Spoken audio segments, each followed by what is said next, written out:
বাবা হ্যাঁ এই যে দেখো আমার একটা ফ্রেন্ড নিয়ে আসছি। মারে তুই এটা বাবা? কি শুরু করছিস?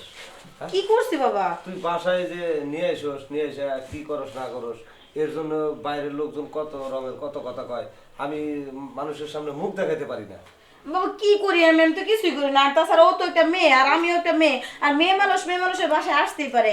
এমন তো না যে আমি ছেলে নিয়ে আসছি মানে মানুষ লোকজন খারাপ কিছু বলবে। আমি তো মেয়ে নিয়ে আসছি, ছেলে তো আনি নাই। আমিও তো দেখতেছি তুই মেয়ে নিয়ে আসছিস, কিন্তু সবাই এক একজন এক এক রকমের কথা বলা বলি করতেছে। এগুলো কি আমার কানে যায় না? এগুলো আমি শুনতে পারি কত দেখি। তুই কি আমার মান সম্মান রাখবি না? আঙ্কেল এগুলো কি বলে? তুই যা করবি একটু চিন্তা ভাবনা করিস, আমার যেন মান সম্মানটা থাকে। তুমি কই যাও বাবা? জেনে বললা হেনা জাগা।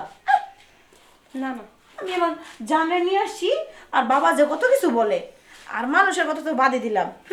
খুব রাগ উঠতেছে আমার। তোর না না আমি এখানে থাকবো না।